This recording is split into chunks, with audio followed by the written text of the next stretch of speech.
Hello friends, welcome back to Shai's recipes. எல்லாரும் எப்படி இருக்கீங்க? இன்றைக்கி நம்ம சேனலில் எண்ணெய் கத்திரிக்காய் குழம்பு ரொம்ப அட்டகாசமான டேஸ்ட்டில் எப்படி செய்யலான்றதை பார்க்கலாம். நம்ம சேனலில் ஷாகினின்ற சிஸ்டர் எண்ணெய் கத்திரிக்காய் குழம்பு ரெசிபி கேட்டிருந்தாங்க. அவங்களுக்காகவும் மற்ற எல்லா சப்ஸ்கிரைபருக்காகவும் ஒரு அட்டகாசமான எண்ணெய் கத்திரிக்காய் குழம்பு பார்க்கலாம் வாங்க. ஒரு பாத்திரத்தில் 1 டேபிள் ஸ்பூன் ஆயில் சேர்த்துக்கலாங்க. அது சூடானதுக்கப்புறமா 1 டீஸ்பூன் அளவுக்கு கடலைப்பருப்பு சேர்த்துக்கோங்க. கடலைப்பருப்பு சேர்க்கும் போது நல்லா திக்னஸாகவும் டேஸ்ட்டும் நல்லாயிருக்கும். அதுக்கப்புறமா 1 டீஸ்பூன் சீரகம், 1 டீஸ்பூனுக்கு கொஞ்சம் குறைவாக மிளகு எடுத்துக்கலாம். இது கொஞ்சம் பொரியட்டும். இது பொரிஞ்சதுக்கப்புறமா 6லேருந்து 7 சின்ன வெங்காயம், அதோட 5 பல்லு பூண்டு சேர்த்துக்கோங்க. அதை ஒரு தடவை மிக்ஸ் பண்ணி விட்ட உடனே 2 மீடியம் சைஸ் தக்காளி, இதை நல்லா கலந்து விட்டுக்கோங்க. அதோட 3 டேபிள் ஸ்பூன் அளவுக்கு நான் துருவின தேங்காய் எடுத்திருக்கேன்.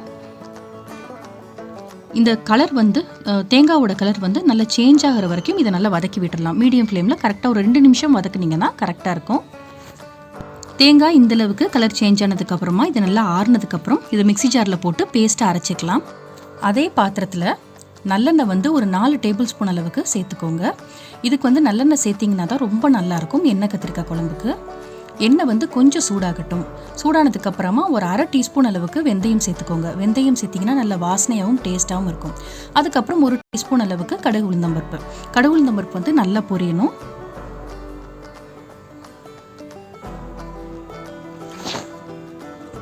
கடுகு நல்லா வெடிச்சதுக்கப்புறமா 2 கொத்து கருவேப்பிலை சேர்த்துக்கோங்க.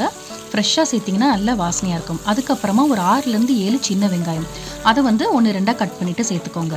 எண்ணெய் கத்திரிக்காய் குழம்புக்கு சின்ன வெங்காயம் தான் நல்ல டேஸ்ட்டாக இருக்கும். அதை சேர்த்துட்டு 2 பல்லு பூண்டு மட்டும் சேர்த்துக்கோங்க. ஏற்கனவே நம்ம வதக்கிறப்ப கூட பூண்டு கொஞ்சம் சேர்த்துருக்கோம். இதை கலந்து விட்டு நல்லா வெங்காயம் கண்ணாடி பதம் வர வரைக்கும் நல்லா வதக்கி விட்டுக்கலாம். வெங்காயம் இந்த மாதிரி கண்ணாடி பதத்துக்கு நல்லா வதங்கணும். வதங்கினதுக்கப்புறமா சின்ன கத்திரிக்காய் ஒரு 5லேருந்து 6 கத்திரிக்காய் எடுத்துக்கோங்க. அதை ப்ளஸ் ஷேப்பில் கட் பண்ணிக்கோங்க. கட் பண்ணிவிட்டு இந்த நல்லெண்ணெயிலே இது நல்லா கலர் சேஞ்ச் ஆகிற வரைக்கும் நல்லா வதங்கணும். அப்போ தான் எண்ணெய் கத்திரிக்காய் குழம்பு இந்த கத்திரிக்காய் டேஸ்ட் ரொம்ப நல்லாயிருக்கும். நல்லா வதக்கி விட்டுக்கோங்க. கொஞ்சமாக உப்பு சேர்த்துக்கிட்டிங்கன்னா இந்த கத்திரிக்காயில் உப்பு நல்லா சேர்ந்து நல்லா டேஸ்ட்டாக இருக்கும். கலந்து விட்டு ஒரு 2 நிமிஷம் இதை மிதமான தீயில வச்சு நல்லா வதக்கி விட்டுறலாம். பாருங்கள், கத்திரிக்காய் இந்த அளவுக்கு நல்லா கலர் சேஞ்ச் ஆகணும். அப்போ தான் கத்திரிக்காய் சாப்பிடும்போது ரொம்ப நல்ல வாசனையாகவும் டேஸ்ட்டாகவும் இருக்கும்.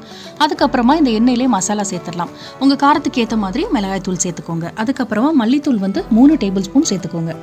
சேர்த்துட்டு இந்த எண்ணெயில் நல்லா மிக்ஸ் பண்ணி விட்டுக்கலாம்.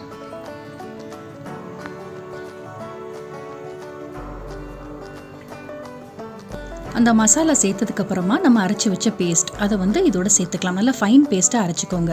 சேர்த்துட்டு இதை நல்லா கலந்து விட்டுருங்க. கலந்து விட்டு இந்த மசாலா எல்லா கத்திரிக்காய்க்குள்ளேயும் இறங்குற மாதிரி இப்போ மூடி போட்டுடலாம் ஒரு 2 நிமிஷத்துக்கு. இப்போ 2 மினிட்ஸ் கழிச்சு ஓப்பன் பண்ணி பார்க்கலாம். அந்த மசாலா ரொம்ப நல்ல வாசனையாக இருக்குங்க. இப்போ மிக்ஸி ஜாரில் சேர்த்து கொஞ்சமாக தண்ணி சேர்த்துக்கலாம். அதோட சின்ன லெமன் சைஸ் புளியை நான் ஊற வச்சு தண்ணி எடுத்திருக்கேன். அந்த புளி தண்ணியும் அதோட சேர்த்துடலாம். சேர்த்துட்டு ஒரு தடவை நல்லா கலந்து விட்டுக்கோங்க.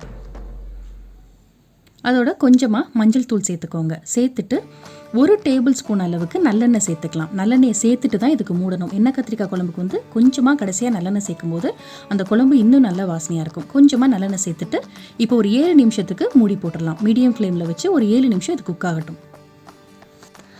ஒரு 7 நிமிஷம் கழித்து ஓப்பன் பண்ணி பார்க்கலாம். நல்லா கமகமன் வாசனையோட எண்ணெயெல்லாம் நல்லா பிரிஞ்சிருக்கு பாருங்கள். கொஞ்சமாக கருவேப்பிலை சேர்த்துடலாம். 1 கொத்து கருவேப்பிலையை ஃப்ரெஷ்ஷாக சேர்த்துக்கோங்க. கருவேப்பிலையை சேர்த்துட்டு இறக்க போகிறதுக்கு முன்னாடி ஒரு 1/2 டீஸ்பூன் அளவுக்கு சுகர் சேர்த்துக்கலாம். அப்படி இல்லைனா கொஞ்சமாக நீங்கள் வெல்லம் சேர்த்துட்டு கேஸ் ஆஃப் பண்ணிடலாம். லைட்டாக அந்த ஸ்வீட்னஸோட டேஸ்ட் ரொம்ப ரொம்ப நல்லாயிருக்கும். கன்சிஸ்டன்சி பார்த்துக்கோங்க, இந்த அளவுக்கு இருக்கணும். நம்ம கேஸ் ஆஃப் பண்ணதுக்கப்புறம் இன்னுமே இது திக்காக இருக்கணும். எண்ணெய் கத்திரிக்காய் குழம்பு எப்போவுமே திக்காக இருக்கணும். சுடுசாதத்தோடு வச்சு சாப்பிடும்போது சூப்பரான டேஸ்ட்டில் இருக்கும். உங்களுக்கு இந்த வீடியோ பிடிச்சிருந்துச்சுன்னா லைக் பண்ணுங்கள். மற்றவங்களும் பார்க்கணும்னு நினச்சிங்கன்னா ஷேர் பண்ணுங்கள். மேலும் இந்த மாதிரி இன்ட்ரெஸ்டிங்கான ரெசிபிக்கு நம்ம சேனலை சப்ஸ்கிரைப் பண்ணுங்கள். Take care, thank you and thanks for வாட்சிங்.